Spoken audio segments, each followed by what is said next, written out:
പിണ്ടിമന ഗ്രാമപഞ്ചായത്തിൽ LDFന്റെ സ്ഥാനാർത്ഥി നിർണയം അന്തിമഘട്ടത്തിലെത്തി. CPM ഏരിയ കമ്മിറ്റി അംഗം ബിജു പി നായരാണ് LDFന്റെ പ്രസിഡന്റ് സ്ഥാനാർത്ഥി. ഏതാനും വാർഡുകളിൽ ചർച്ചകൾ തുടരുകയാണ്. LDFൽ കേരള കോൺഗ്രസ് എമ്മിന് ഒരു സീറ്റ് ഇത്തവണ അധികമായി നൽകിയിട്ടുണ്ട്. ഒരു ബ്ലോക്ക് പഞ്ചായത്ത് ഡിവിഷനും പാർട്ടിക്കാണ്. വൈകാതെ സ്ഥാനാർത്ഥി നിർണയം പൂർത്തിയാകുമെന്ന് നേതാക്കൾ പറഞ്ഞു. തുടർച്ചയായി UDF ഭരണത്തിലെത്തുന്ന പിണ്ടിമന പഞ്ചായത്തിൽ ഇത്തവണ ഭരണം പിടിക്കാനുറപ്പിച്ചാണ് LDF കളത്തിലിറങ്ങുന്നത്.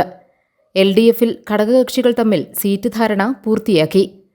കഴിഞ്ഞ തവണ ഒരു വാർഡിൽ മാത്രം മത്സരിച്ച കേരള കോൺഗ്രസ് എം ഇത്തവണ രണ്ടിടത്ത് മത്സരിക്കും.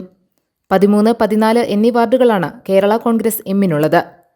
CPI 4-ാം വാർഡിലും 12-ാം വാർഡിലും സ്ഥാനാർത്ഥിയെ നിർത്തും. മറ്റ് 10 വാർഡുകളിലാണ് CPM മത്സരിക്കുന്നത്. CPMൽ ഏരിയ കമ്മിറ്റി അംഗവും മുൻ മെമ്പറുമായ ബിജു പി നായർ 2-ാം വാർഡിൽ മത്സരിക്കും. LDFന് ഭരണം ലഭിച്ചാൽ പ്രസിഡന്റാകാൻ സാധ്യതയുള്ള നേതാവാണ് അദ്ദേഹം. 1-ാം വാർഡിൽ മുൻ മെമ്പർ പ്രിൻസ് ജോൺ സ്ഥാനാർത്ഥിയാകും. 3-ാം വാർഡിൽ മുൻ മെമ്പറായ ജലജ പൗലോസിനാണ് സ്ഥാനാർത്ഥിത്വം. 7-ാം വാർഡിൽ മുൻ ബ്ലോക്ക് പഞ്ചായത്ത് അംഗം AV രാജേഷാണ് മത്സരിക്കുന്നത്.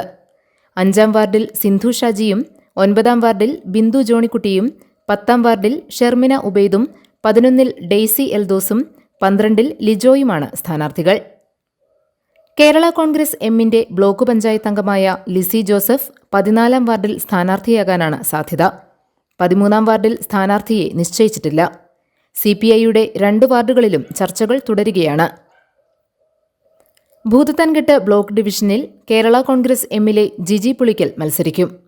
പിണ്ടിമന ഡിവിഷനിൽ ഗ്രാമപഞ്ചായത്ത് അംഗമായ SM അലിയാർ ഉൾപ്പെടെയുള്ളവരെയാണ് CPM പരിഗണിക്കുന്നത്.